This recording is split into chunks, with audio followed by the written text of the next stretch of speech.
What's up, everybody? This is your boy Ken, aka MrGentleman, your host of MrGentleman Like That podcast, and this week's sponsorship is from Newsly. Newsly is a all-in-one audio super app for iOS and Android. It picks up web articles about the most trending topics on the web at any given moment and read them to you in a natural human voice. For the first time in ever on the internet, the entire web becomes listenable, all in one place. Browse articles from topic you choose, start playing, start scrolling, and start listening. You can follow any topic as you specifically as you like, from sports, science to Bitcoin, even for the Kardashians. It will find you on the latest article and you read them to you out loud. And they have podcasts as well. Explore trending podcasts from over 50 countries. Our podcast, MrGentleman Like That podcast, is on there as well. Yes, it is. Shout out to Newsly for that. I started using it as my default podcast app. Download and use Newsly for free from www.newsly.me or from the link in the description. Use the promo code MrGentleman that I will also put in the description and receive 1 month free premium subscription. So you already know, y'all. Download Newsly now. Check it out. Support them, y'all. This is your boy Ken, aka MrGentleman, your host of MrGentleman Like That podcast, and enjoy the show.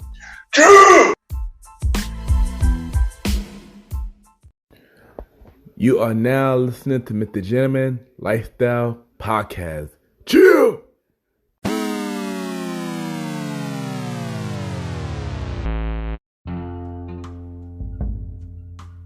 Hello, everybody.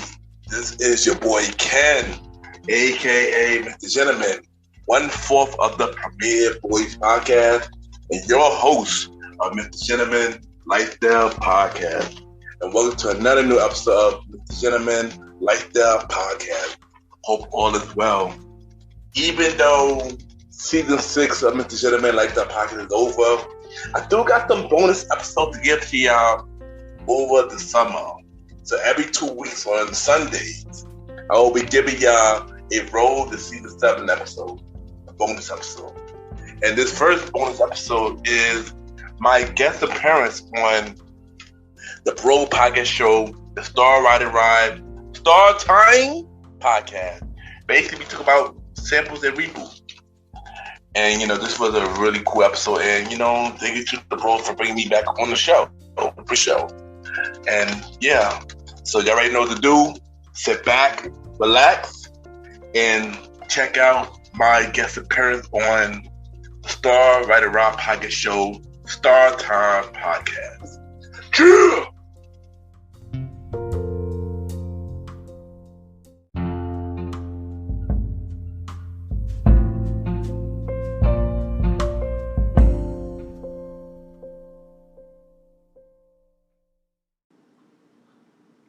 My name is Lacey, and you are now listening to MrGentleman Lifestyle Podcast.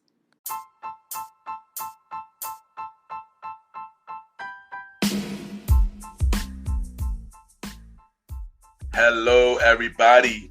This is your boy Ken, aka MrGentleman, and I am the host of MrGentleman Lifestyle Podcast. And this commercial break is brought to you by MrGentleman Lifestyle Podcast. On MrGentleman Lifestyle Podcast, we interview many guests about their life journey, pretty much where they come from and where they're at now. Also promoting their brands or whatever they're doing at the time they come on the show. We also have the host talk about personal stories about himself and everything that he's been through. And also we have fun conversation about anything music, anything old school, relationships, wrestling, and many more. And y'all can tune in to MrGentleman Lifestyle Podcast every Sundays at 12 a.m. We are also on every Thursdays at 12 a.m. for Spinoff Series Thursdays, where we have all of MrGentleman Lifestyle Podcast Spinoff series all in one day. where we have a conversation about music podcast every first Thursday at 12 a.m. The Old School Show with myself and the star Roddy Rod every fourth Thursday at 12 a.m. And we have Date Night Talk podcast with myself and Miss Vanna B every second and third Thursday at 12 a.m. And y'all can tune in to Mr. Gentleman Lifestyle Podcast on Anchor, Spotify, Apple Podcasts, iHeartRadio, Amazon Music, The Pods, and many more.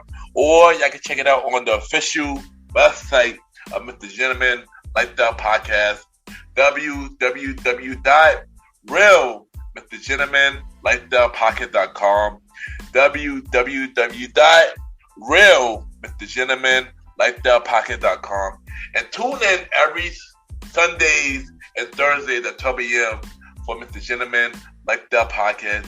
Thank y'all for tuning in to this commercial break of Mr. Gentleman Lifestyle Podcast. Back to your regularly scheduled program. Cheers!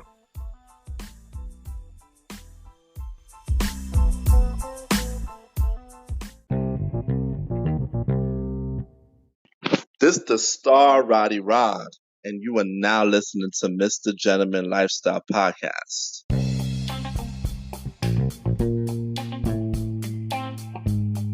It's star time, and I'm the host, the star Roddy Rod. Welcome back to another show.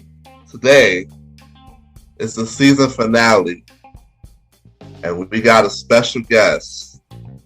From Mr. Gentleman Lifestyle Podcast, we got Ken, aka Mr. Gentleman, in the building. What's going on, man? Yes. Hello, everybody. Yo, what's up, Roddy? You know, it's dope to finally appear on the show, you know. So, yeah, start time. Let's get it, man. You already know, man. You already know. So, you and me both know. You know, we come from music roots, so I had to do a special, crossover with the old school episode for the final finale, Give these viewers a little old school preview. What's going on? Oh, you already know, man. Old School Show is returning on the 29th of this month, and every fourth Thursday after, so yeah, a part of Spinoff Series Thursday. I'm happy that we get like a little preview of what's to come for season 3 of the Old School Show. Yes. So, Ken, what's going on? What do you think about samples? I know. For me, samples. I mean, I like samples. I feel like it's a new way of being creative in some kind of sense. But now lately, I don't know. It felt like now it don't seem the same because now they're just using sample for 80 now. It is like it don't match. I like when somebody sample a music and it sounds like its own song. But now these days with the new generation, they're just using it just to use it, and it honestly to me it just don't make sense. Right. Well, I would like to say that I agree with you. I would just like to say that samples, it depends on how you use it. Exactly. What I would like to say is I like samples where like it makes me want to enjoy the new song. Yeah. Or brings out or let's just say that you hear a sample but you can't recognize that it's a sample. Yeah, like the person. Continue right before continue. I'm sorry, bro. Yeah, I said like the sample is so like written so good, or it's written so used so good that, or it's mastered by the person that's doing it, that you just enjoy so much that you're like, wait a minute, I didn't know that they took this. That's a fact, and I could give you a perfect example. Recently, y'all already know, Biggie's "Sky's the Limit."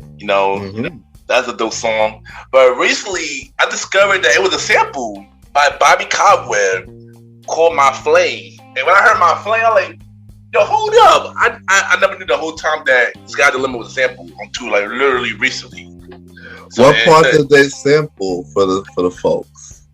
Like, no, the beginning of the song. The dun dun dun dun dun dun dun. The beat itself? The beat itself, yeah. Got it. But Scott Limit didn't know they added like little drums and things like that. But in the original, it was more smooth. But Bobby Caldwell version was so smooth. And when I heard that recently, I like, oh wow, like y'all already know I'm a music head, but hearing that, I was shocked about hearing that. You know, because I never heard it before. Wow. Yeah. Well, Ken, you got me into like what my next question was going to be for you. I wanted you to give me 5 well-known songs that were sampled, the original, and what songs that we know of today that were sampled from it. Kind of gave number 1 already. That's number 1. Number 2, oh man, I should have prepared myself because I would have had a whole list. One is Alicia Keys, You Don't Know My Name. It was sampled in 3 ways because it had an original sample. I forgot what the artist called. And then, Kanye, because he produced You Don't Know My Name, he sampled Alicia Keys version. Then he sampled again for Alicia Keys version with Lil Wayne featured Babyface with Comfortable. So it was like a 3-way sample from there, like three-way sample from there. That was one that was one sample I love. That one sample I love. Another one is a recent one. Where Usher featured LMA, Don't Waste Your Time. And that was sampled with 2 songs. One with High Five, The Kissing Game. And another one with the Jackson. Let me show you. And stuff like that. That's another sample that I love. See, I got two more, right? You just said 3, right? Yeah, I just said 3. One is The Good Life, the Kanye West and T-Pain. Which was the original was PYT, Michael Jackson. You know that. Yeah. And I wanted to ask you. Yeah, what up? Do you know what other songs sampled PYT off the top of your head? I know Wale sampled PYT. Another one sample was Wale was one. I feel like it was something else. I can't think what it is. It definitely is one more though. There is one more. It's a Monica song from back in the day. Oh, All Eyes on Me. Yep, there you go. All Eyes on Me. Yep. So that's another example. Like it was like sample after sample after sample. And it's one more. One more. I gotta think about this. It's this new school song. I played it on MrGentleman, like the podcast. I believe was season 2 when I was playing music, and it was a sample from Case, I'm Missing You. And the song, the new version was, I think it was Lucy featured Trey Songz all Night Long or something like that. Oh. Yeah. But yeah, you're right.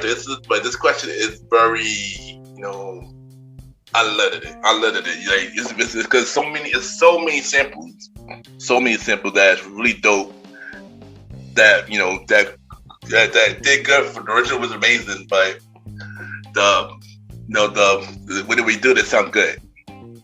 All right, so let me break down my 5. Oh yeah, let's do that. I would just ask you what was your 5. Do you know A Dream by The Barge? Yeah. Now, the beat from A Dream also made Tupac I Ain't Mad at You. Oh yeah, ooh, there you go. Yep, that's another one. It also made Blackstreet's best song. Don't Leave. Yep. Yes. Yep. And for all my A Boogie fans, A Boogie Right Back. Oh, right. Yep. And one sample that I didn't realize because it was so good. If you had Chris Brown's second album, you know this song. It's called You. Oh yeah. The beat is so good, I didn't even notice it was because it didn't use that much instruments from the Barge A Dream. Wait, Chris Brown, You was from the Barge A Dream? Yeah, and You. Oh, sure. Yeah, I got to look that back now. I didn't even know that. Wow. What was the second album? Exclusive? Exclusive. Yeah. Some of the instrument parts, but like it's so like there has so much other instruments in it that when they produced it that you had to listen very closely to catch it. I was like, that's a fact. And this is a sample that was really goodly produced because I didn't really notice. I looked it up. I said, wait a minute. Yeah. And I listened to you. So I said, oh shoot. Yeah, now you got me want to listen to it now. I never noticed that. Now I got to listen to that now. That's a good one. Wow. Because with Tupac and Blackstreet, it's very clear. Yeah, that's very clear. That's very clear. Especially Tupac. Especially Tupac is very clear. But yeah, that's a fact. Blackstreet 2. All right, what's your next one? Lonnie Liston Smith, A Garden of Peace. And if you don't know, this was Mary's Take Me As I Am. Oh, okay. You got it. Which also was Dead Presidents by Jay-Z. Yep. And if you had Meek Mill's last album, Respect the Game. And Jeezy, I Can't Leave You Alone. But it was so good that I didn't even notice it was on Jeezy's album, Jeezy's song. Oh yeah, I hear it. Yeah, I can hear it. I actually, now that I look back, I can actually hear it. I didn't know at the time, but now that I look back at that song, yeah, I can hear that. I can hear that Mary a little bit. Mary's at the clearest. Yeah, Mary's very the clearest. Yeah, it's a whole beat for Take Me As I Am. Yeah. Anybody listening who don't know what I'm talking about. Now, a third one, Dennis Edwards, Don't Look No Further. You know where that came from, Ken? That produced? Is that Dennis Edwards? Yeah. That's the dude who was in Temptation, right? If I'm not mistaken, right? I think so. Not sure. Dennis Edwards. I gotta think of that. Yeah. Little Wayne. One. Lil Wayne, Way of Life with Birdman. Yeah, Way of Life, yeah. TLC did a remix to I'm Pretty. Yeah. I feel like it's another one. It's another Junior Mafia, Get Money. Yeah, Get Money. There you go. Yeah. And then Tupac this song to Junior Mafia. Hit him up. Oh yeah, of course. Hit him up. Yep. But I feel like it was so many others, but they were probably album cuts. Yeah. I feel like people just went in on that track. I agree. But I think you got your 5, Roddy. I got a question to ask you. Yeah. So number 4. Ooh. The Jeff Lober Fusion Rain Dance. You heard of that? I feel like I did. I can't think of it right at the moment. The easiest one is Lil' Kim Crush on You. Oh, okay, got it. Got it. Okay, got it. And then of course, the Crush on You. Got it. Yeah. And y'all know who was sample Crush on You? King Combs. Can't Stop. Oh yeah, Can't Stop. Right. Dun. Yep. And then Mariah Carey did No. Oh yeah, yeah. The No song, yeah. Not her latest album, but I think the album before that. Because I know about that one because I had that on my playlist. The No song. Yeah, that song didn't get a lot of spins. Nah, not at all. I'm not sure. Was that a single or was that just the album cut? I can't remember. No, it was a single. I actually watched the video. Oh, it was a single. Okay, got it. Yeah, so that one, I feel like that one they keep sampling. Yeah. I feel like I know I named like 4 popular samples, but I know it's plenty more. It's definitely more. Then the last one is Grandmaster Flash, The Message. Yep. Yeah, I know it's sample The Message. Well, array players. There you go. I couldn't pop up my hair at the moment, but yeah. And Puff Daddy, Can't Nobody Hold Me Down. Yeah. But that's a dope 5 list, Roddy. Yeah, those are five samples that I know that are like very popular. I feel like people are still going to keep sampling them more in the future. Oh, that's a fact. But because the beats are so okay. Oh no, because I said don't say, but yeah, I said because the beats are so good and so old fashioned. I feel like people are always going to rap over the beats, even the new guys. Yeah, that's a fact. And I got 2 questions for you now. First one, I want to ask you, who do you think was the most sampled artist? I really think it's between Curtis Mayfield and the Ozzy brothers. I can't choose though because a lot of people use a lot of Curtis Mayfield beat. Well, I think you actually right.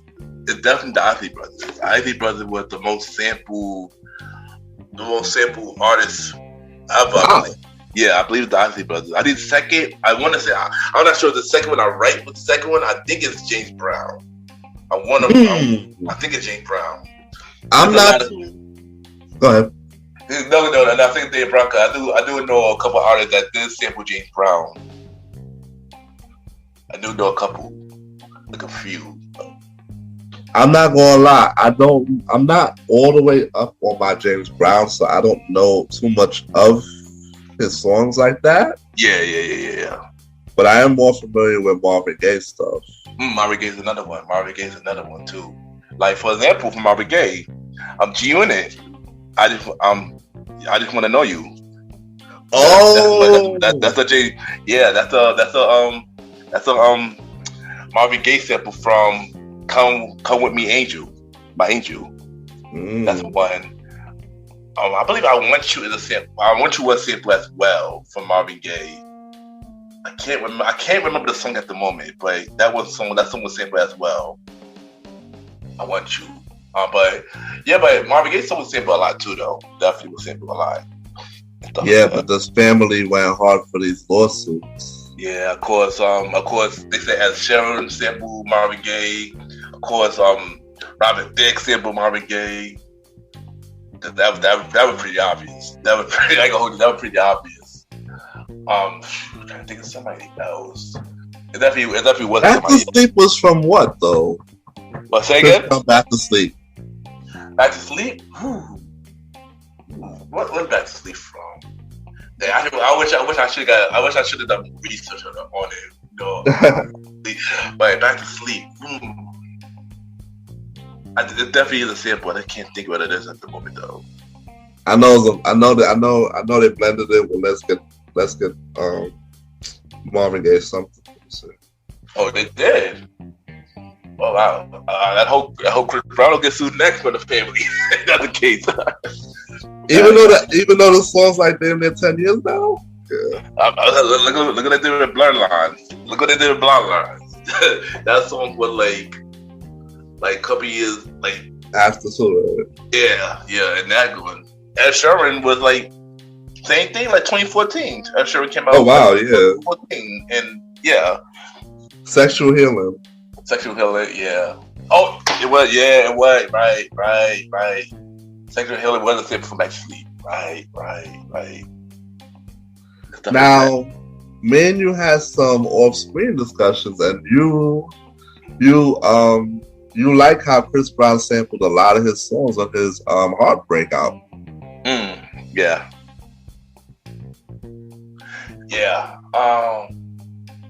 Yeah, we did. What about that? Yeah, because it was good. That album was pretty interesting, with his sample choices. I know it was someone Little John on that album, which was sampled by Alicia Myers. I Want to Thank You. That song was really dope. Also, he sampled Chris Brown. Also had a sample the Clips Grinding with the beat, and it's a song called Sorry. stuff like that. And Chris Brown did good with the sample of that album, the Heartbreak album. It's more samples too. I can't think for the top of my head at the moment, but it was definitely more samples though. All right, I have another question. All right, what else, yo? Which sample song surpassed the original? Like which song, not cover, but actual sample, did better than the actual song? Oh, there's a couple. There's a couple that I love that really did surpass the original song. If you want me to go first, I'll go first. Yeah, go first. Cause I gotta think about this real quick.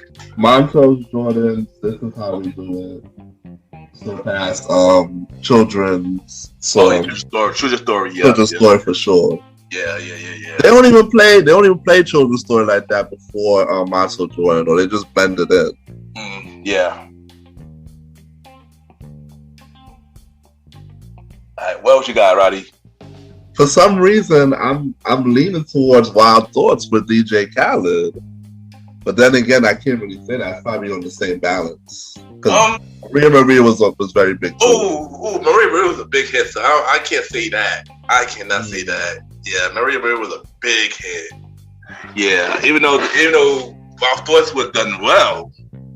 We all know Maria is always a bigger hit than Wild Thoughts. That's one thing that we can definitely say.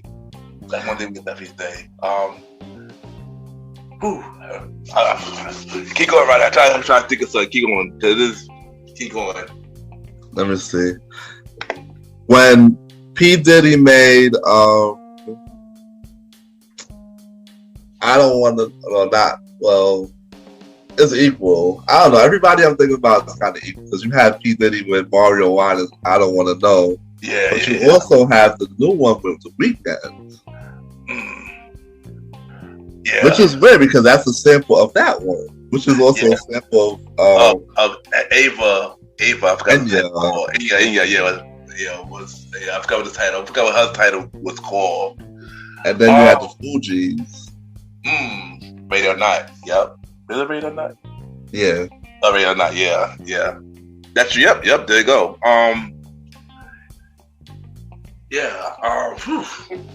That's good choices. I could say I don't remember much about the Ava track. I'm not sure it was like a big hit. It probably was a big hit in the 80s, but Fuji did. I feel like Fuji was a big hit though. Fuji was definitely Fuji definitely was a big hit. I Don't Want to Know. I think that was a big hit too. That was a big hit actually. I can't say about the new version though. I can't say about the new version.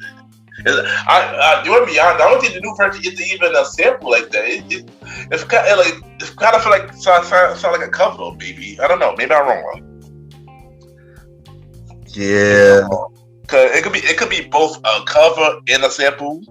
Cause a cover is. Cause first we gotta let the people know what's the difference between a sample and a cover.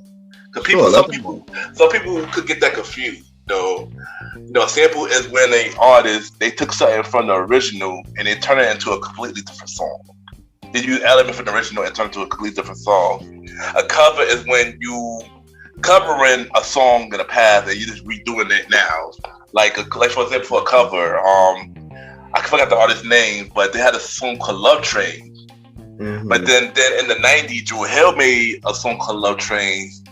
And then last year, Silk Sonic made Love Train with all of the same element, Also, for another example, people seem to never get this one. People always think Troop was the original All I Do Is Think of You, and then it'd be 5. But then the original is really the Jacksons. They had the All I Do Is Think of You first, before Troop and B5.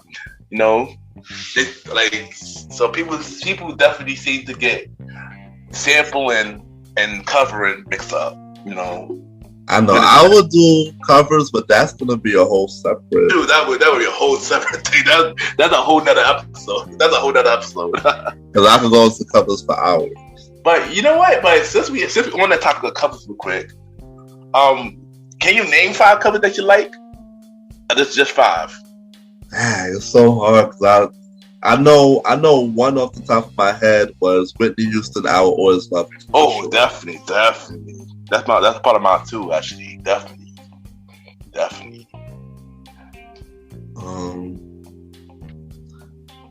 Somebody else I know. It's hard to think of covers on the top of my head. I gotta look them up. Yeah, I know. I mean, I already named two already. You know, the Love Train and All Do I Think of You. But if I could name probably one more, maybe two more for covers, like for example, Empire. Like Empire did a couple of covers on their show too. If you think about it, like, you know, Biz Marquis, Just a Friend. One, there was another cover somebody did on Empire. I forgot what it was. Star, for example, they did. Luke James did Donald Jones. Where I Wanna Be. Oh yeah. Yeah, that was a good one. Like, he did that on Star, and that was the original was from Donald Jones. Yes, my boy Donald Jones. Facts. Also, somebody else did. Oh, I got one. Anita Baker did a cover on Tyrese song Lately.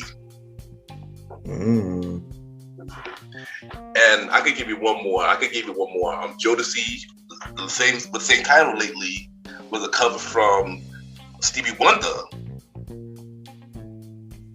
Lately as well. Wow. Yeah, Ken. I mean, there's so many covers out there. I could go into them, but I'll be here for 2 hours. Trust me. That's a fact. Also, I'm gonna give you one more example. This was fun. Your boy Donald Jones won't hit the song "Knock Me Off Your Feet." Do you remember who the artist for that was? Was that Stevie Wonder? Yeah, also was Stevie Wonder. Yep, that was also Stevie Wonder. Yep. There you go. I'm not gonna lie. A lot of people covered a lot of the greats like Stevie Wonder and Michael and all of those. Yeah, that's a fact. A lot of people was inspired by Michael Jackson too. Yeah, it really was, man. So I want to ask you, what song do you think did not do the original justice? Any answer, don't really care. I can say a lot of these new school artists that are doing it now. If I could name one.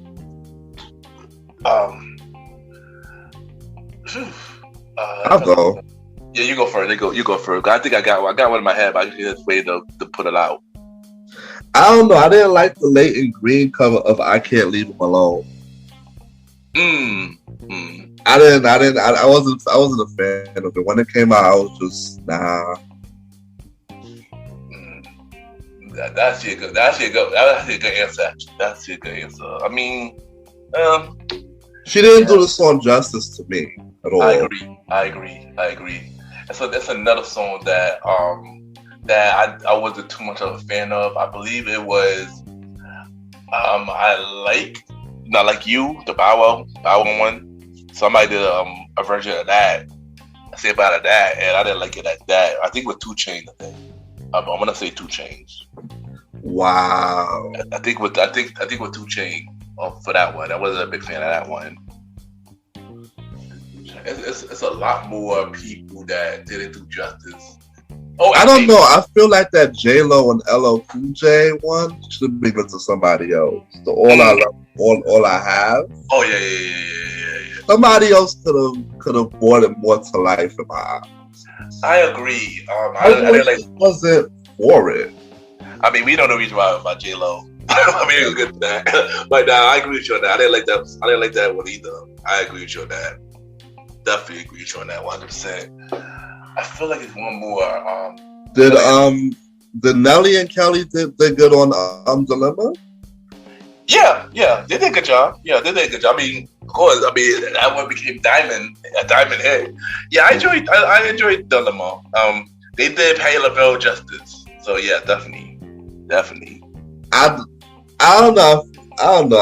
I think she could. I think it was somebody else. I think Kelly did okay, but maybe they did. Let's see. It's another one. I know. Now we think about it. I should have said it earlier. My Place was a sample.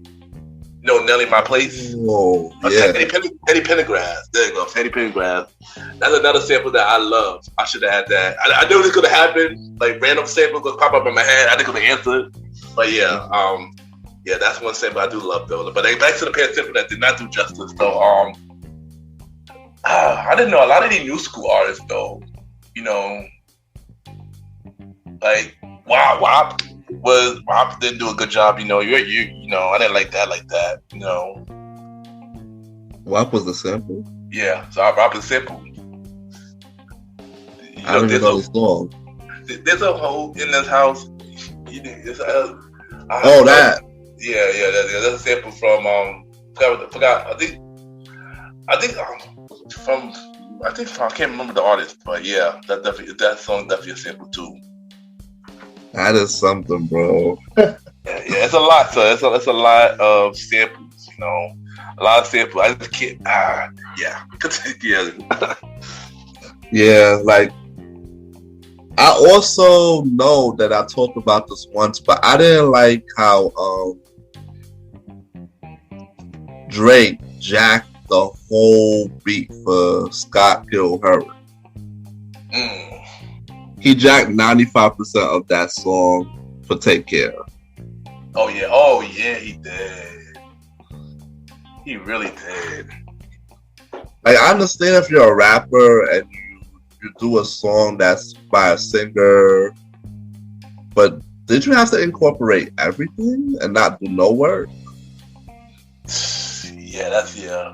I'm not saying he's not the only one that's guilty of this, though, but that's one that's off the top of my head. Like, if you listen to Gil Scott-Heron's song and Take Care, he literally jacked the beat. He literally jacked the part that Rihanna was singing as the chorus. Just put his verses. That's literally what he did. I mean, you already know Drake is a sexual man. You know the deal with Drake. Listen to Promoter Podcast. You know what we're talking about. But yeah, like I couldn't end the sampling thing without mentioning Drizzy Drake. Drake. But yeah, I just upset that I know it's more samples that I didn't like, but you can't pop in my head. But I know it's gonna pop up when we're not even on the topic anymore. But yeah, I don't know. What do you think of when Drake did the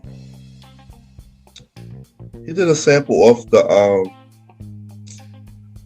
that album with the clouds. What the freak's the album called? That's Nothing Was the Same. Nothing Was the Same, right? Yeah. Hold on, what sample song? What song? I'm trying to remember. It was a song with Janae. I know that's a sample of something. From Time. Yeah. Maybe I just love the beat so much that Man, I don't know. I can't think of what the sample is from. I think it is a sample though. I just can't think of it from the top of my head right now. Because the piano sound like something somebody would. Yeah. No. It's just like when people sample, they just take so much elements. I really think that if you're sampling, you should just either do one thing or the other. Yeah. Take the beat and no chorus, no hook, no verse. But if you want to take the idea, you can take the idea. Well, actually, I found the sample from Drake and Janae song. And From Party Next Door, Belong to the City. I knew I heard that. Yeah.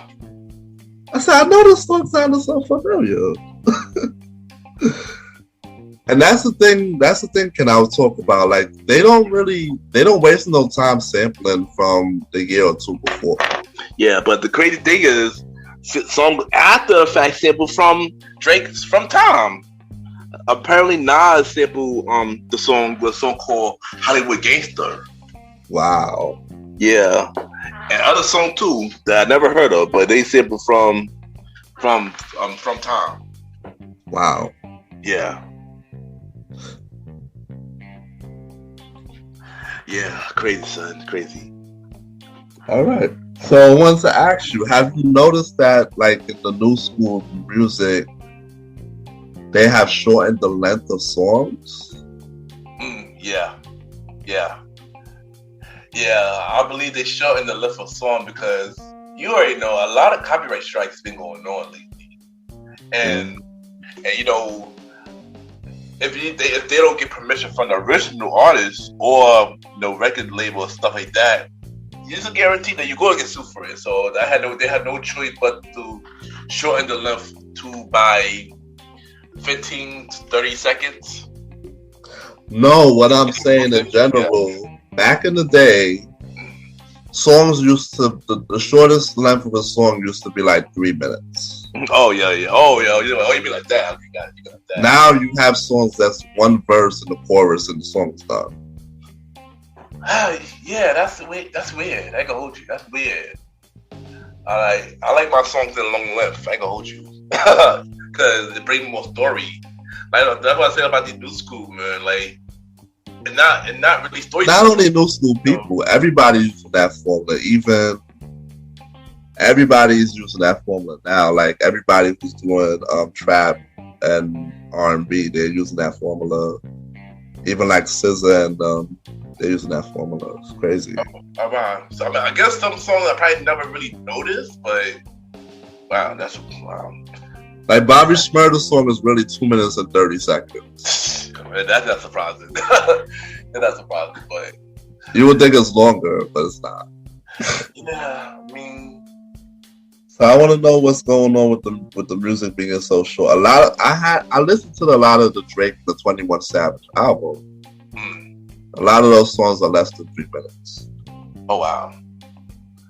To be honest, I can't. I don't even know why they short the songs. I can't even answer that. But like I said, I just wish that with more storytelling in these new artists lately, but really not. I don't know. It feel like lazy. Sorry to say, it's lazy. But it also makes for good blending too, because every song is sampled from something. That's true, and that's the fact that these days is very little original and too much sampling now. Like literally everywhere you go, a song is sampled, and to the point that a song is sampled from the 2000s. Yes, and Burna Boy is getting very popular by songs that we grew up listening to. Yeah, like for Tony Braxton, for example. And Brandy, Sitting on Top of the World. Sitting on Top of the World, yep. Yeah, man. It's I mean... But he's not the only one. Yeah, bring more... originality. Originality, exactly. Bring more originality. I mean, I don't mind sample, but I feel like these days, since I'm not that big on new school artists, it's just like... Oh, man, yeah, the times are changing. Maybe it's because we getting older, son, because, yeah, man, we are the folks, we are the back in my day folks now, son, which is wild. Yes, we are, like, it's crazy because a lot of the people that's out can't even get into the trap, the drill music. There's drill in every category at this point. Yeah, that's a fact, yo. You just sent me something today that gospel doing drill. I knew eventually gospel was gonna get there because it's always been gospel rap. Yeah, gospel rap always been there, but it's a trend. It's a trend that we can't get away from. So the future of music is just just samples all the way. Samples and drill. That's basically what it is. And not knocking people for it, but... And Afrobeats. Afrobeats has been making a big wave. Oh, no, I like the Afrobeats thing. I like the Afrobeats thing, I actually like Afrobeats, but... Yeah, it just... like my episode with Mally Mal, we spoke about, the music changing, 50 years of hip-hop, and it did change a lot. A complete lot, Kind of unfamiliar to me, but yeah. So samples. So I'm gonna wrap it up with this. Samples just samples just the way it is. Like, you're gonna hear samples in everything that comes out now. Nobody really cares to really make original beats. And last year there was this popular reggae song from the ice cream truck. Oh, song. yeah, I remember that. Yeah. Come on, like they're using everything. I remember back in the day, people would sample siren beats, siren noises, and barricades, and people playing double dutch and stuff. So it's like just any object can be used as a song today with the evolution of music. Yeah, that's true, son. Samples and reboots, son. Sample and reboots. That's what the generation is these days. And I get why. I get the reason why. I get the reason why, because it's for the new generation to a whole new generation that we was already done. So new generation get. I get the reason, but yeah. But artists that we grew up with, they're trying to make a comeback, and they're forced to go with that sound, collaborate and incorporate their comeback into this new generation beats and stuff. Like, yeah. I can imagine that, like you was telling me the other day, Usher's coming back. Yeah, Usher got a new album at the end of this year. And then if Jay want to come back, he may have no choice but to use Afro beats, and maybe not. Maybe he'll go his own way. But a lot of other artists, they're also going to try to incorporate the new beats and the trap for this time.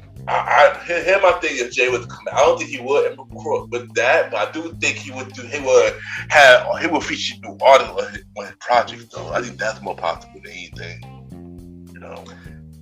Yes, the new artists that's out now, he'll feature them on there. I believe that. Yeah. And if Kanye was coming back, he would do that too. I mean, Kanye already did it. He already did it with the Dante album. He already had a lot of the new artists on that album. So I mean, yeah. So it's kind of already been done. Already been done. But yeah, for Kanye's sake. So where would an old head find originals now? Re-releases of their old hits, and possibly if they want to keep that same mindset from back in the day, they could go that route though, if they choose to. Yeah, but they're not. I mean, almost everybody who we grew up with are independent now. Yeah, that's the thing. Yeah. So in order for you to really, really know that their project is coming out, you have to follow them on some social media. Yeah, that's a fact. Independent, not a lot of them get recognized the same way they was back in the day, because they're not on a label, not on a major record label anymore. So it's less promotion. It's more of them. They got promoted themselves and stuff like that. Unless the veteran artist does a collabo, or the person who is new happen to sample their song and they jump on a remix. Oh, yeah, that's true. Like Summer Walker did to Usher. Yeah. For which is another sample that I forgot to mention too, by the way. But yeah. There's another sample I forgot to mention. She did him justice by the way that she incorporated him into the actual sample. Yeah, actually, now I got another one now that G-Eazy, he did a sample of Mark Ronson's song "Return of the Mac." He had Chris Brown on it as well. Oh wow! And Mark Ronson was on the song. That's the crazy thing about it. He was also on the song as well. Wow. Yeah. I feel like people are like paying homage by putting people that they sample on the song and having them give the okay. Yeah, and I ain't gonna hold you. I don't mind that. That's actually a pretty dope way to pay homage to them. When you bring in artists who've done the originals and bring them on the newer version, that's a dope way to pay homage to them. Yes, yes, it is. So this has been the sample talk, man. Yeah. Also, I got one more before you continue. It was another sample that Charlie Wilson was on, and they brought him on. Remember, he done the Gap Band Outstanding. Yes. And then it was a sample. I believe it was GT Genesis and Chris Brown was on the song. And then Charlie Wilson. Genesis? Yeah, OC Genesis. Yeah. And Chris Brown was on the song. And then he added Charlie Wilson on the song too. Because remember, for Outstanding, it was an Outstanding sample. You know? Oh wow, I didn't even listen to that one. Yeah. It's been out probably 2001, I think. That's a while back. Yeah, it was a while back. Yeah, it didn't get that much known, but yeah. Wow. Yeah, it's a lot. It's still a lot of dope samples out there, though. You know. Yeah. The original artists. Yeah. Well, I want to end this sample conversation here. If we talk more about samples, we'll be here all night. That's a fact. Now, I want to incorporate TV reboots. Now, explain to people what a reboot is. Alright, so there's two ways to talk about reboot. So a reboot is one of them is you take an original and you make the whole show over just for the new generation. Also, there's another term for reboot called regroup, which is a sequel to the original series. So for example, I'll give you a sample of two for each.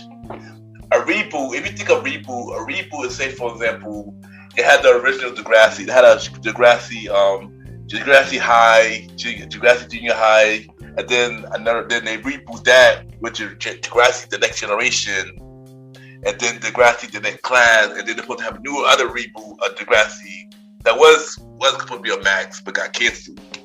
That's a reboot. And the perfect example is that they did have the same premise of the show. Exactly. Yeah. Different characters continuing on. Yeah, there you go. But since it's a high school, they graduate and characters come in. But it always has Spike and Spike is and Snake. Snake is the name, yeah. Yeah, Snake, yeah. He's always there. He been in all of them, including the original. Another example, just came up with a new season recently, which is a regroup of iCarly. You know, the original one came out from Nickelodeon back in the day, and now they got a newer version of Paramount Plus. That the whole iCarly all groomed up, and all the same characters there, and added a few new characters, except for, of course, Sam. You know the reason why, but you know, and stuff like that. Let's continue the story when they're older. That's a week group. And then also Revival. When Revival is a show that got canceled and it got picked up to continuation. For example, Manifest. It got canceled, I believe, in 2020. And it just came and it got picked up on Netflix, and it came up with the last season on Netflix to continue the story. That was Revival, yeah. Wow. So, what are some reboots that you like? You could pick up to 5. Reboots that I like. That's a good one. Reboots that I like. It's great because, you know, I had it in my head, but now I don't. I actually like the iCarly one, actually. Shockingly enough, I wasn't a big fan of the original iCarly. But then when I seen the newer version, it felt more adult. You know, it felt more, I guess, our age. I guess, and not actually like how it was in Nickelodeon. And so I liked that. You know, another reboot that I like. I gotta think. Well, I'm not going, then you just pick. Yeah. Come back to me. Yeah, go say that. Come back to me. All right. So these are reboots that I've actually watched, if not 100%, maybe 65 to 70% of the show. So I'm more comfortable to talk about these in full because I've watched most of it. Girl Meets World, which is a reboot of Boy Meets World. Yep, there you go. Now, Girl Meets World, the story was kind of cheesy, but I understand that the story was a little cheesy because you had seen Corey as a teacher, as his daughter teacher. They try to make him hip. Then you have the girl Maya with her friends, and it gave you the feeling of Boy Meets World more than Girl Meets World. Girl Meets World because in the original it was Corey, Sean, and Topanga, and of course the brothers. So in this one they also have Minkus too, Minkus' son. Oh, yep. Now, I was watching it for a little bit, and then I stopped, and then I started to not like it because I realized that it just wasn't for me. But what caught my attention is that what they did with the reboot, they started to bring characters from the original back. So it started to get more interesting in the second season. So they brought back everybody from Sean to Angela to Eric. They brought back Minkus too, right? Yeah, Minkus came back. Yeah. And Mr. Feeney. Now this reboot ended up just becoming a reboot of everybody coming back. Yeah. Just for you to see them. Boy Meets World ended probably about 20-something years ago at that time. 23. Yeah. So you literally seeing people come back 20-something years later, and it just felt good to see people come back. What was your thoughts when you saw Girl Meets World? I spoke about this a couple of times. I was a big fan of Girl Meets World. I did like it when they brought back the everybody from Boy Meets World. That was really the only part I really like about it. To me, since it was on Disney Channel, it was too Disney-ish for me. Unlike how it was on ABC, even though it's a Disney collaboration. It felt like it felt like we were going up with them. It felt like it was well written. But Girl Meets World felt like too cheesy. I know it's not for us guys, but it felt too Disney for me. It was too Disney for me. Yeah, that's basically what turned me off. And then when they bought commercials of bringing the old cast back, I started to tune in for those. I gotta listen. I gotta listen now. I'm ready. Alright, so the first one is Fuller House. So Fuller House is one. It came from the original Full House. Full House. Had, I believe it has 7 seasons. I believe it was on ABC in the 90s. And then when that ended, Netflix brought back Fuller House, which had the original cast of DJ, Kimmy, Stephanie, the father of Bob Saget came back, John Santos, Joey came back. Almost all the characters came back except for Michelle. That had like 5 seasons on Netflix. 5? 5 seasons on Netflix. Yeah. Wow. So tell me more about. I didn't watch it, but tell me more about what was the premise or how'd you feel about it? So the premise was that DJ and them came back to the house of the original Full House with her family. She had a daughter. She had a daughter. And she had 2 sons. Kimmy had a daughter. And her husband died. So she had a husband. He died, and I believe in the firefighter. And Stephanie and Kimmy came to live with them because DJ didn't want to be by himself. So basically, it was just like them living each other, with their kids and stuff like that, and pretty much growing up in that with the family. By the end of the series, Steve came back. Steve came back. And DJ ended up marrying Steve at the end of the series. All of them got married, I should say, in the end of the series. Yeah, it was a good ending. I mean, the show was actually well written. Of course, in the final season, it ended with an open ending. Like they know that they're thinking about bringing it back again in the future. But I enjoyed Full House though. It was actually one of the best reboot I've seen in a long time. It was really good. It was really good. Wow, man. I didn't realize that they had 5 seasons of that. Wow. Yeah, 5 seasons. Yeah, it was pretty good. I mean, I did wish Michelle was in it. Mary Kay Ashley was in it, but it was pretty good. It was pretty good. It was pretty good. Did they mention them? They did mention them a couple of times. I mean, it felt like it was a shade. First in the first episode, like, where Michelle? They look at the camera, like, they're breaking the fourth wall. Yeah. Like that. Yeah. They did that. But, yeah. But I think in reality, they were really upset that that wasn't there. Stuff like that. Yeah. Oh, yeah. By the way, my CP Bob Saget.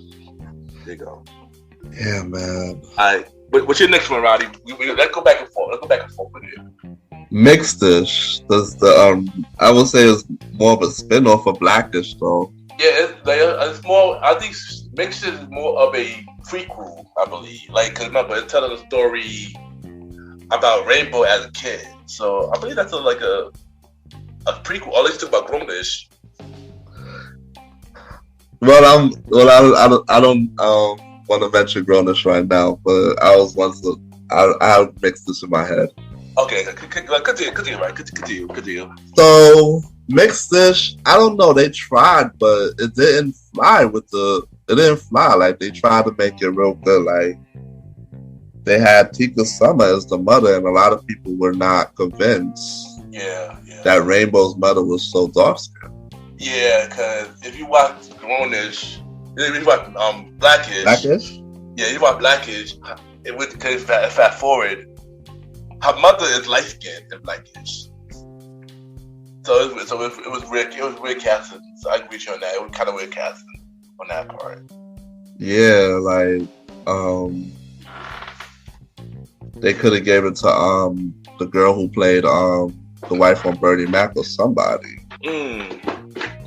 She might have been a better choice. Well, you know how these auditions go. Yeah. So, the Mixed Dish was basically them telling the story about Rainbow back in the day, but it didn't fly. Like, I was watching it, but I kind of struggled to enjoy it. Like, they was in a cult, and then they moved in with the grandfather. Yeah. And then it was all of a sudden they went to a school and they was looked at as weirdos because they was different. They was mixed. Yeah. So like, but it felt good watching the characters come to life and have a little backstory, like Rainbow and then the brother and the sister. I always wondered from watching Blackish what would be the backstory of Johan and the younger sister name. Yeah. But yeah. It just wasn't a great reboot that they tried. But how do you feel about the show when it came out? In your I liked it. It wasn't my favorite out of the 3. It was my least favorite out of the 3 though. But it wasn't a bad show. I feel like they didn't really give them a chance because they only gave them 2 seasons. It got canceled. So I feel like it needed more time to develop, in my opinion. Okay. Like develop. Yeah, because I feel like Mixed Dish is one of those shows that, with the story that it have, it could last to like 5 to 6 seasons. Just to see how she really grew up until she met Dre, and stuff like that. But, yeah, similar to how Raising Kanan was. Yeah, there you go. Yeah. I felt like I feel like it could have gave it more time. It should have canceled. I mean, it wasn't a bad show. It just wasn't my favorite out of the three of the Blackish universe. I don't know if they needed better writing and better direction. Because it looked like they was trying, but it just wasn't hitting with the writing and the actors for some reason. Yeah, I definitely agree. If somebody else had written it, maybe it would have been it would have hit a little better. Yeah. And then of course with the time, with the whole with the issues with the mixed stuff, and not a lot of people was drawn to it. Yeah. So it's like a show that really felt bad. Yeah, I agree. I mean, and also the casting was alright. I mean, with the little kids was good. Casting with the little kids was good. Yeah. That was perfect. Especially with the one who casted Rainbow. That was perfect. Mm-hmm. I just wasn't convinced with Tika casting. I felt like they could have cast a more lighter mother to match Rainbow, match her mother in the future. But I would have to see my boy Zach Morris in it though. So yeah, Mark Gustman. I would have to see him in it though. Yeah. So what's another show? What's another reboot? Alright, my next one is a show that I'm about to have in season 2 next week. Actually, well, due to the recording, it will be the same week. The Wonder Years. You know, the Wonder Year came out in the 80s with the original one with Fred Saget with the original. And now they got the reboot, which is a black family in the reboot. And the crazy thing about the Wonder Years was when they connected it in the first season that it's kind of connected to the original, basically. Well, tell us how. So it was one episode that the brother, he went to the army. On this one, he kept, you know, the young black boy had a brother. He came back from the army, and he said that he met a boy named I forgot the character name was Daisy, which was the girl for the original brother. And I like how they included the original in the new version, like it connected in some kind of way. Basically showing the eyes of a black family around the time the original was out. Wow. So basically the same timeline, but in different directions. So yeah, stuff like that. So I liked that. But I found when they made the original canon to the reboot, when we made the reboot canon to the original, that would maybe really draw my attention to the show, like really draw my attention. And of course, Fred Saget was Fred Saget was producer a bit before he got fired. But I enjoyed the reboot. Oh, also, Don Chino is the narrator for the reboot, while the burglar from Home Alone is the narrator for the original. Oh wow! You're just giving out some real facts here for people. Yeah, but people, upset about this reboot because of the black family. I say it's a good show. It's a really good show. It have a good first season. I look forward to the second season. Yeah. So what do you think about this show, Roddy? Did you watch it? I watched a couple episodes, but I didn't really stay interested in it. That's all I can say. I can't really talk too much on it because I didn't really stay interested in it. But now that she's telling me about this, maybe I'll give it another chance. Yeah. But question, did you watch the original or nah? Nah, I didn't watch the original. Oh, dang. Do you think you have to watch the original to really understand the reboot? So a little bit. Like, if you want the connection for it, yeah, you could watch the original. If you want to see the connection, because this is a connection. I don't know if they're gonna have another cast for the original, like to bring them to the reboot. Mm-hmm. Like a whole cast of, say like the original boy with Kevin. I know they're gonna bring him to the reboot so they could beat. That would be fire, but that would be interesting though. But yeah. All right, what's your next one, Roddy? The Pains. Oh, right, that is a reboot. or reboot. Reboot of House of Pain. Yeah. Now, the Pains, I'm not gonna lie, I was a big fan of House of Pain. When the Pains came out, I was rooting for them. You know, it seemed like a good idea on paper when you first seen the previews. But you know how it is with Hollywood. When they show the previews, they paint a picture. And then they drew Jack Gay in there as the cousin. And then you had Jack Gay's son, who was like a knucklehead kid. Yeah. And then you had this girl named Naya and her 2 kids. With her abusive boyfriend coming around. And then this guy that used to be, that she liked around the way. Mm-hmm. Yeah. Like the show had a lot of potential to me. It's just the pacing was very slow. Like Tyler Perry, he just started to like stretch conversations and characters too much, like way too much. Like the pacing for House of Pain now is a little better than the pacing of the Pains. I agree. And the laundromat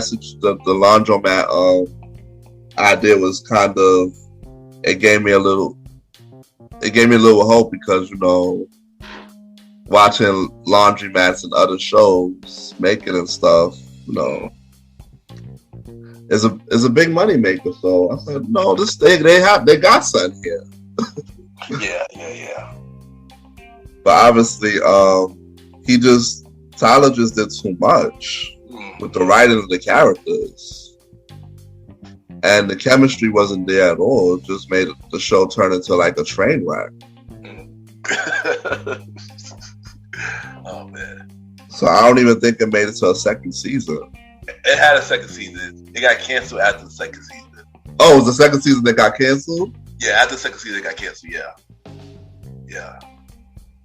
Yeah, like he was just doing so much. He had the abusive boyfriend coming around. He had the guy that looked like the girl's baby father.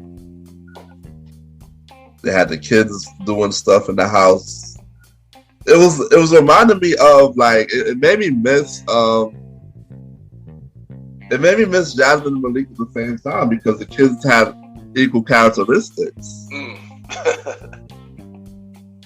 So like what made the Pains fail? I watched the Pains. I watched it. I watched the whole first season. It was a pretty okay show, you know. I didn't watch the second season at the time.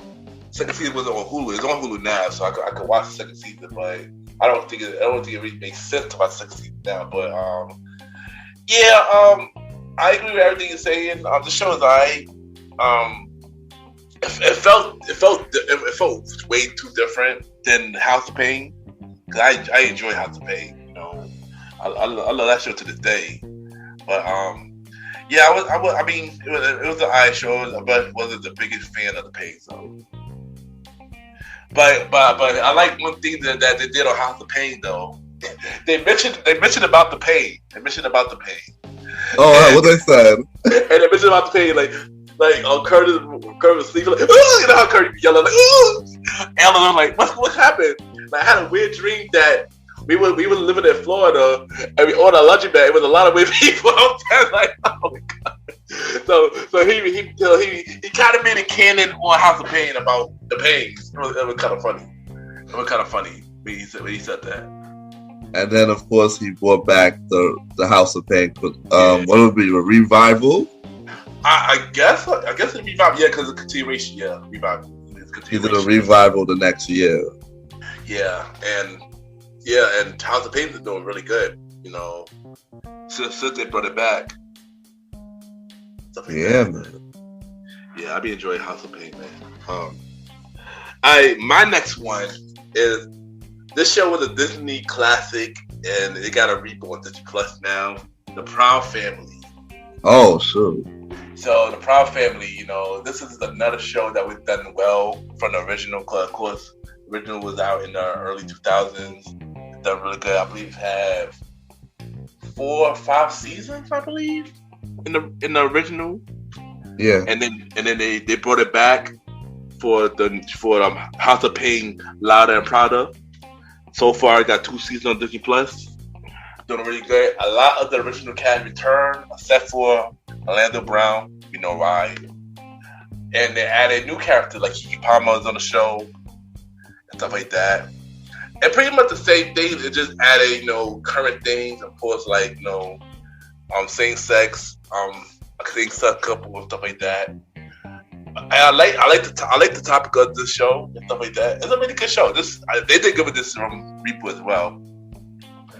To tell you the truth, the first season of the Louder and Prouder, I wasn't too impressed because they started to bring too much guest appearances and focus more on the whole the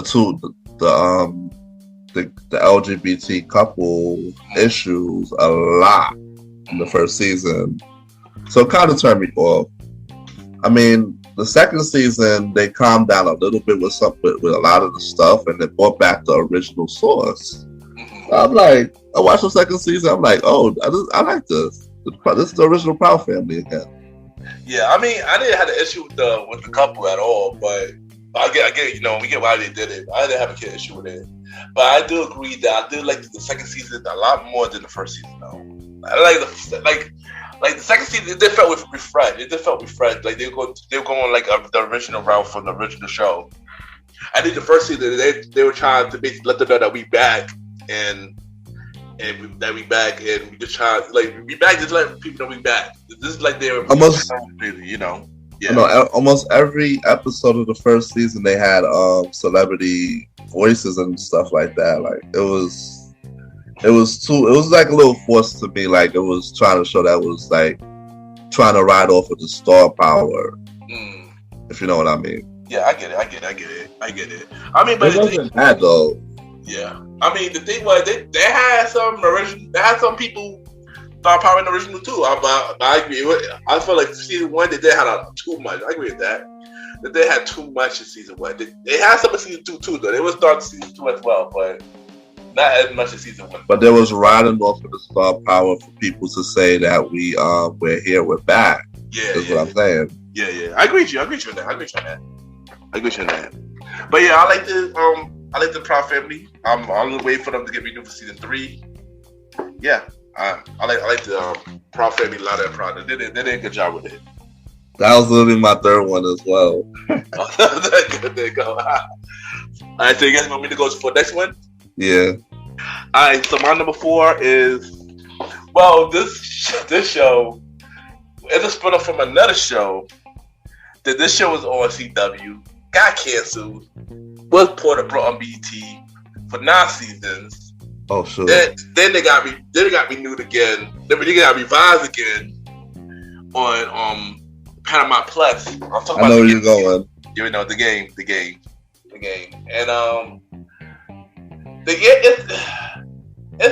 game is interesting, because it technically was revived 3 times. You should really think about it. It was revived 2 times, and then it got rebooted. That's how it is. And the original cast was Pooch, Tia, Wendy, Hosie, Kobe Bell. Hosie Bell, yeah. No, Corey Bell. That's like Kobe, yeah. Kobe Bell, yeah. And the girl who played Brittany. Brittany, yeah. That was the original cast and stuff like that. Basically about Melody. Melody was originally Joan's cousin from Girlfriend. Because back to a pilot, the game was a back to a pilot on Girlfriend. And it was about her and her boyfriend going to a new town, start their new life. One as a football player, the other one as a doctor. And they faced many challenges in terms of their relationships, stuff like that. And they went through many roadblocks and stuff like that. But of course they got married on season 3, stuff like that. They broke up in season 2, they got married in season 3. season 4, they put them back on BT, and when they got to BT, the original first 3 seasons was really good. We were really good. Season 4, season 5 was cool. It was cool. And but of course, just like Proud Family, they tried to rhyme that we back mentality. That's what I got for season 4, season 5. Mm-hmm. Next thing you know, Tia and Pooch left the show. Yeah. And then they started adding new characters. They added Lauren London, they added Jay Ellis, they added Brandy, and many more. While Wendy, Hosey, and Corey still on the show for a little bit.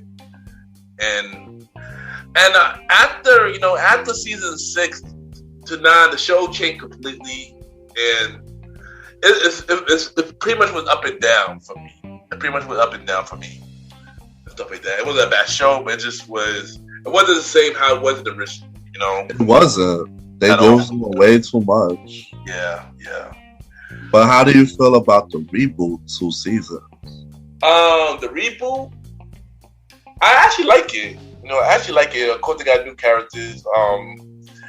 I can't remember everybody's character at the moment. I know one of the dudes from the Oval. Of course, they got the girl played Jason's daughter, Tasha Hosey doing it. Mm-hmm. And then it had a singing, and then another person who was part of the football team. Mm-hmm. And then they're in Las Vegas this time. They're in Las Vegas. I actually like the reboot. I actually like it. And not like the original, of course, but I like the story where they're going. I like the second season more than the first for this. Wow, I didn't even check out the second season of this yet, but from what I've seen in the first season, it looked like it was building up a story, and it looked like the writing was actually really kind of good. It didn't really take it too far with the writing. Yeah, and the thing about it, everybody who was part of the show, the writing stuff is from the original. So it came at the same element. Kelsey Grammer's doing it in it. Ava. Oh, they kept the same staff. Yep, same staff. Yeah, Kelsey Grammer's doing it. Ava's doing it. Yeah, so nothing didn't really change. It just pretty much continued the story. It did not get renewed for season 3 yet, but I enjoyed the game. I actually enjoyed the game. A lot more kind of unexpected to me, I like where it's going. It's basically the game for a new generation, basically. So yeah. But it's not so far off that we can enjoy it as well. Yeah, exactly. Yeah. I think we could enjoy it because good thing they do got the original cast. Two of the original cast, and Jason had been on the show too. They brought back Jason. They brought back TT, stuff like that. So they brought back TT too. Oh wow. Yeah, they brought back TT. Yeah. I know rumors that Tia and Pooch will come back for season 3, I believe. So, wow, it's gonna feel real good when all of them are there. Yeah, I don't know if they're gonna bring back Jay Ellis and Brandy and Lauren London characters, but yeah, that's the game. What about Brittany Pitts? I like her. I like how Brittany. I like the character for Brittany Pitts. I don't know if it's the same good for the original, but it could be possible. But it don't look like the same character for the original though. Oh no! What about the mother? Oh, Brittany. Did she come back? I remember hearing her have a phone conversation with her. Yeah. I feel like she came back from one episode, but maybe I'm wrong. I don't think she came. I feel like she came back from one episode, but I know. In real life, she was doing cancer in real life at the time. I know she's not no more. She's good now, but I feel like I can see. I feel like it's definitely possible to bring her back in the future as well. I think it's possible. Gotcha. I think it's definitely possible to bring her back in the future. Hi, everybody. What's your number 4? Damn. It's like I already have 4. I already have 1 more. That's Bel-Air. Yeah, crazy. That was my last one, actually. So, Bel-Air was my last one. So, what is your feelings about Bel-Air? So, Bel-Air, a lot of people had mini backlash on Bel Air, when it was first announced. And when I seen the trailer back in 2018, before it was picked up on network TV, it was already intriguing. It was already intriguing to me, At the time, it was supposed to be a regular trailer. It wasn't meant to become a show. It was just an idea, And then one day, Will Smith came across that trailer, and he loved it. So it went to the point that he wanted to present it to TV and stuff like that. Yeah. So and then it got picked up by Peacock. It was picked up for 2 seasons off the bat. Wow. I heard they recasted everybody for the trailer, and just added so make it more Hollywood, of course, Central and stuff like that. And then Bel Air came about. I mean, Bel Air had some elements of the original, but they tried to make it a completely different show, because the difference between Bel Air and Fresh Prince of Bel Air, that's a drama and not a comedy. It's a drama. The perception is that a lot of people think that because it's Bel Air, they think it's supposed to be a complete spin-off of the characters of Fresh Prince of Bel Air. Exactly. Stuff like that. And the thing I like about Bel Air is that they get more deeper into the story from the original. Like, get more deeper. Like, here's the thing. You can't get much of a story from a half an hour comedy, So I like that Bel Air tried to turn that story from the original and turn it into make it an hour and you go deeper into the stories, stuff like that. Like, Will Smith's father, for example, being on the show, for Bel Air, stuff like that. They got more deeper into that. Or Carlton doing drugs in the original. They didn't say that he had speed pills, and that was really it. Wow, they had like a whole arc of Carlton dealing with, cocaine and anxiety and stuff like that. I liked it how they was going deep with I liked it when they gave me more details of the story behind it. But a lot of people were turned off the fact that they turned these characters out. Yeah. And I'm not gonna lie. At first, I mean, sometimes when I was watching Bel Air, I had to tell myself, okay, this is not a reboot, an exact reboot of the Fresh Prince of Bel Air. This is not Ashley and Hillary. But because they're using the names of them, it's kind of like they're cheating them out in a way. Is how I used to see it. Yeah. Even though, so for this is strictly a reboot. So this is not like a revival where it continue off the original and not like that, or requel like that. This is like strictly reboot. So it makes, I guess it's the same. Like I said, same show. They've turned it into a drama, but the character is slightly different. It's more darker. More darker, basically. It already did get darker. Really dark. Yeah. Like you had Ashley turn announce that she was bisexual. Yeah. And a lot of people was saying how you got Ashley as bisexual and caught in doing drugs openly. The issues with the students using the N-word and stuff. Yeah. It basically about the present today. Well, yeah, they bring present issues as well. Yeah. Because Hillary's a social media. She has a social media. She get money from social media doing her posting on there and doing her cooking and stuff. Yeah. But Bel Air is a good show. I wasn't too much of a fan of the second season because I felt like the story was weird. The second season was what? I said the story was weird in the second season. I wasn't a big fan. Yeah. But the show itself is really good. They got renewed for season 3, so yeah, let's just hope the story for the writing for season 3 is better than season 2. I don't know. I can be honest that I know that this is a completely different show, but for some reason I kept trying to watch it and compare to the original. And once I started to watch more episodes, I said, "Nah, you can't compare it to the original because this is not Jeffrey. Yeah, this is not Uncle Phil who was throwing Jazz out in every episode. Yeah, and angry and big." People was bashing the show because they expected the adaptation of the characters from the original one, but to look and feel the same.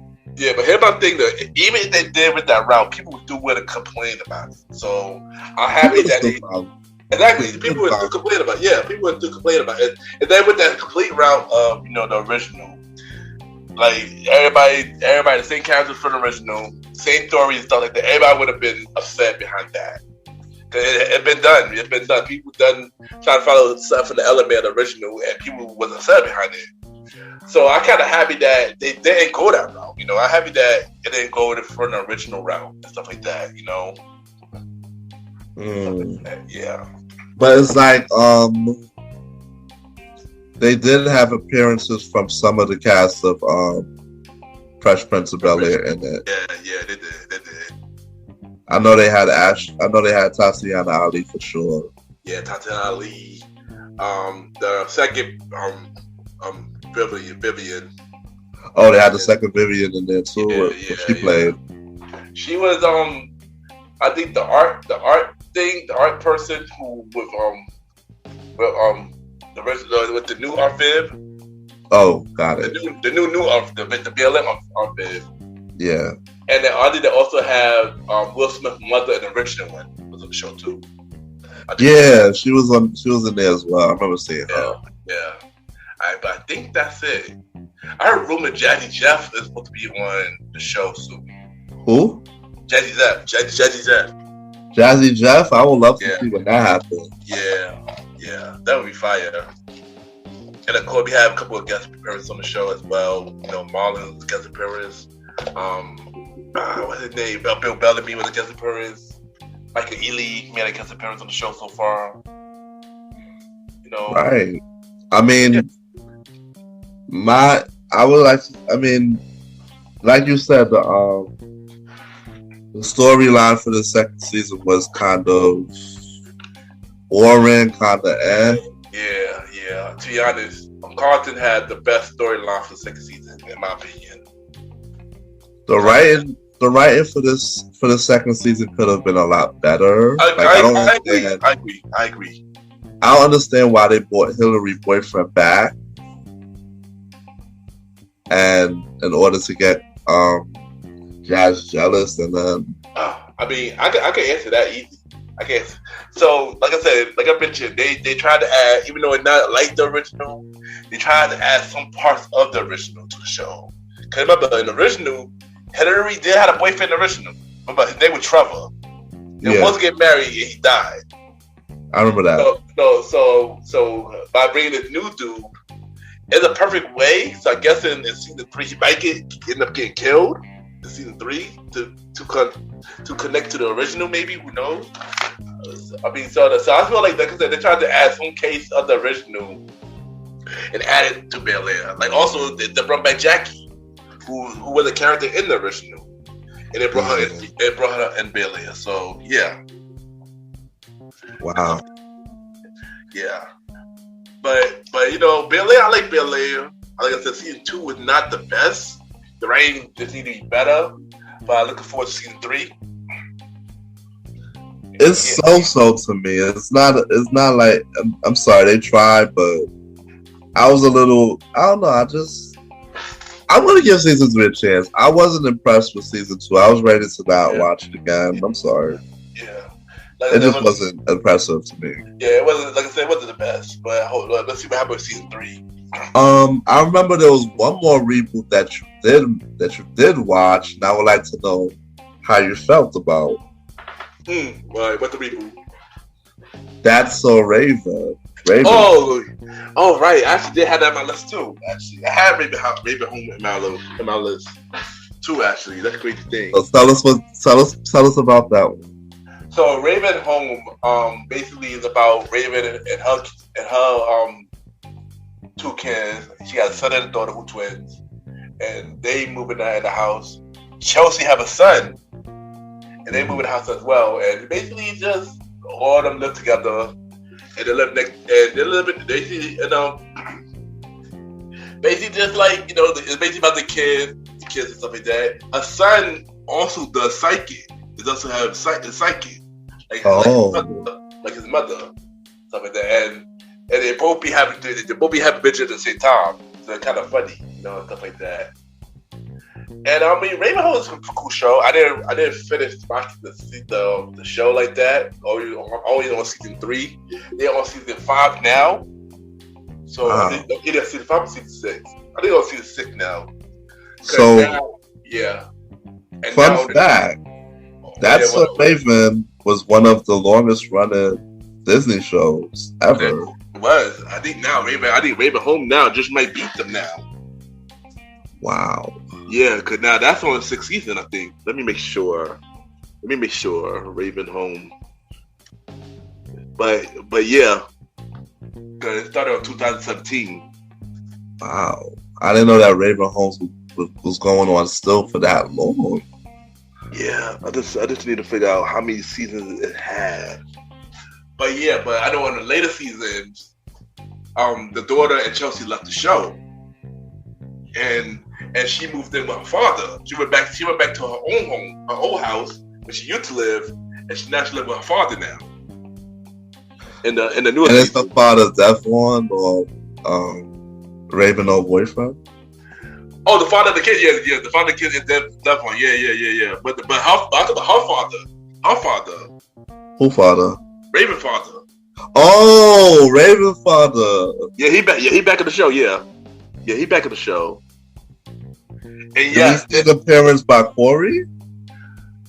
No. No. But Raven's mom made an appearance on Raven Home in the later season. Oh, so they didn't mention that.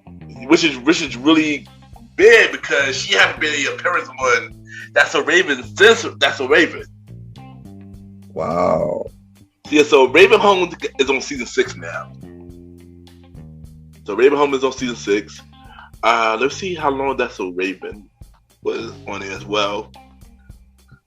Wow, so I can't believe that Raven's Home has been going strong for this long. It must be a really, really good show. Yeah, it just hit 100 episodes. So yeah, they've been around. Yeah, they've been around, and they're doing good. And yeah, Raven Home is really good. I gotta watch more episodes. But we got another reboot that we did not mention though, that we both watch. Which one is that? This had 2 other reboots already. It had an original and then 2 other reboots. The latest reboot is on Netflix now. That 90s show. Oh, yeah. Yeah, that was another good one. Of course the original that 70s show was a really good show. Of course, when it was out, when it was airing on Fox, I didn't watch it. But as we got the I caught it on reruns. Yeah, when it got syndication, that's when I started watching it, and it was really good. I was like, this is one show I should have watched. Of course, the 8th season, the last season was terrible for reasons. And then after that, they had the 80s show that was also on Fox. They had one season that got canceled because it was really bad. And then Netflix made a 90s show. They brought back, Red and Kitty on that 90s show.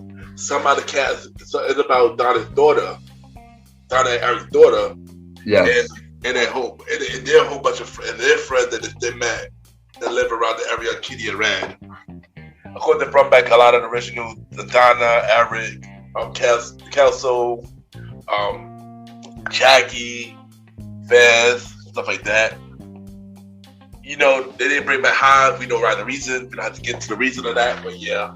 But that show is really good. Of course, it's not like the original, but it's good for the new generation. They got renewed for season 2. Oh, they did? Yeah, they got renewed for season 2. Yeah. Oh my gosh, bro! Like that '90s show was actually really good, and even though we're older, I was even entertained by the stuff that was going on in that '90s show. Like it wasn't a bad show; it was a good watch. Yeah. Also, Kelso got a son that's a part of the crew as well. I forgot to mention it.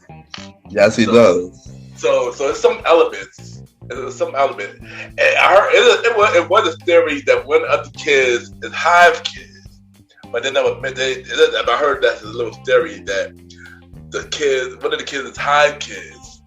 That's a part of the friend circle as well. But we doubted that we're gonna find out what the answer now. But yeah, that show is another good one, man. That '90s show, it seemed like they kept everything together. Like the people who did the original wrote the same scripts and everything. Yeah, it really was a good one. It really did. Yeah, that was a good reboot. That was a reboot that was a home run. I'm not even gonna lie about that. Like I enjoyed it. I'm glad that they got renewed, and I'm glad that it turned out great. No, I agree as well. But yeah. Well, Ken, Mr. Gentleman, it was good to have you on the show, man. Yeah. Thank you for having me, Roddy. You know, it's really fun. Thank you for doing this. Yo, you having an amazing first season, Roddy. You are killing it. Congrats, you, and keep killing me, man. You know, I'm here for the journey. I'm happy to be executive producer of the show, and I'm happy to continue to help you on the journey to continue to grow the show and many more. So once again, thank you for having me, Roddy. I can't wait to come back as a guest again. Let's do it. Yeah, man. So you're the final guest of season 1, and I know that to my listeners, I know y'all learned a lot about me and a lot about the things we discuss on this show. Right? Yeah. It was definitely fun, man. So you got anything to say, any plugs? This was fun. You know, continue to support the bros, the Star Rider Ride, or Star Time. You can also check us out on the Premier Web Podcast. Myself, Eric Toussaint, the Star Rider Ride, along with the Chief Mighty Mal every Wednesdays. MrGentleman Lifestyle Podcast every Sunday for the main series, and every Thursday for Spinoff Series Thursdays, where we have shows like A Conversation About Music Podcast every first Thursday at 12 p.m. Day Night Talk Podcast with myself and Ms. Vanna B every second and third Thursday at 12 p.m. And the Old School Show with myself and the Star Riding Rod every fourth Thursday at 12 p.m. Season 3 of the Old School Show on June 29th and every fourth Thursday after that. So once again, thank you, Roddy, for having me. And yeah, we'll be right back with final words.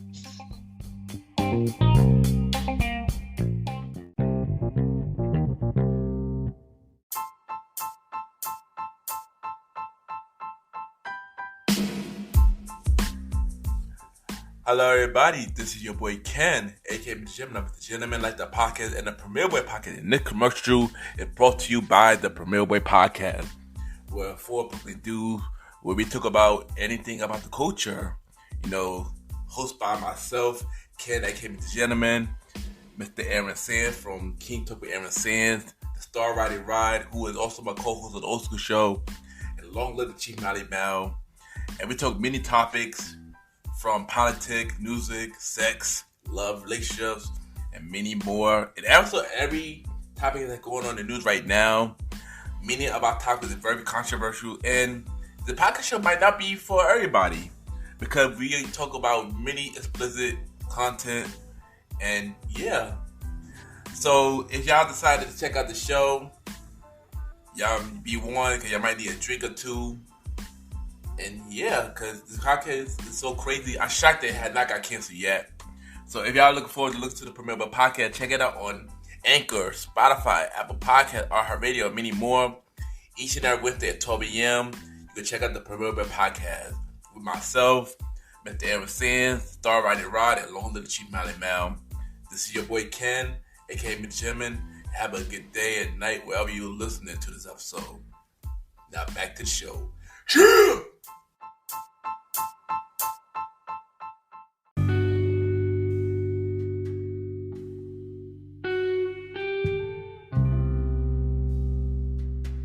I just want to take the time and thank everybody for tuning in to this bonus episode of MrGentleman Like That Podcast. Thank you to the pro, Star Rider Rock, for letting me come on his show as we discuss samples and reboots. And we're going to do more of this on the Old School Show. So this is like a little preview of what's to come for the new season of the Old School Show. And y'all already know where I'm at every Sundays and Thursdays. MrGentleman Like That Podcast.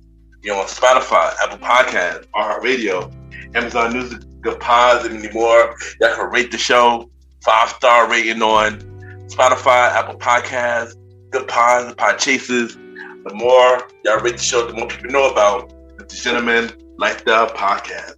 Spinoff series Thursdays, every Thursday at 12 a.m., where we bring you shows like A Conversation About Music Podcast every first Thursday at 12 a.m. Date Night Talk Podcast with myself and Ms. Banna B every second and third Thursdays, and the Old School Show with myself and the Star Rider Ride every fourth Thursdays. Even though season 6 is over, I will be still giving y'all bonus episodes this summer. 5 bonus episodes this summer every 2 weeks on a Sunday. So look out for the next one in 2 weeks, where I talk about my job history. Season 7 of MrGentleman Like That Podcast, September 3rd. Y'all can also check me up on the Premier Web Podcast with myself, Aaron Quinto Sands, Star Rider Rod, and Lone Little Chief Money Mal. New episode every Wednesday at 12 a.m. And check out every other show that's in the Premier Podverse. Star Time Podcast every Monday, King Talk with Aaron Sands every Friday, and the Bread Podcast coming summer of 2023. If you want to be a guest on MrGentleman Like That Podcast, I am looking for guests for season 7 and Spinoff series Thursday show.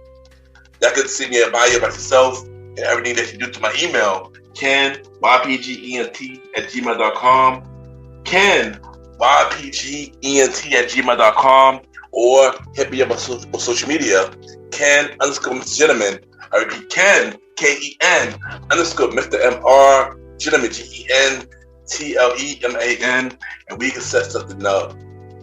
And also add me on Good Pod, Ken MrGentleman. Y'all already know Good Pod kids and many independent podcasters. We can rate each other's show. We see what everybody listens to, and we have the charts. And at this time, it's time for MrGentleman Like The Achievements, where we pretty much spotlight on everything that we are doing at the moment. And we are through on the Good Pod charts. MrGentleman Like The Podcast is number 4 on the top 100 show chart. We are through number 1 for society and culture. We've been number 1 for 29 days. And just want to say thank y'all for continuing to show MrGentleman Like The Podcast love and really means a lot. Thank y'all. Also, check out my article on Cabin Rebel that just recently came out. So check that out. This is my 4th online article interview, and it was a great opportunity for Cabin Rebel to interview me and to allow me to tell my story. So I just want to say thank y'all for that opportunity. And yeah, also check out the website www.realmrgentlemanlikethatpodcast.com. You can check every episode of MrGentleman Like The Podcast. Y'all can watch every video. Y'all could check out every experience that I've been on, and I am going to be on, because of course I got the MrGentleman Like The Podcast podcast tour. So I got a couple podcast shows coming up. Also buy merch on the MrGentleman Like The Podcast merch store on tpublic.com or on the website. And yeah, just check out the website www.realmrgentlemanlikethatpodcast.com. And once again, thank y'all for tuning in to this bonus episode of MrGentleman Like That Podcast. Y'all already know, Spinoff series Thursdays. Every Thursday at 12 a.m. bonus episode every 2 weeks on a Sunday. And season 7 of Mr. Gentleman Lifestyle Podcast, September 3rd. Have a good day or night. Maybe you're listening to this episode.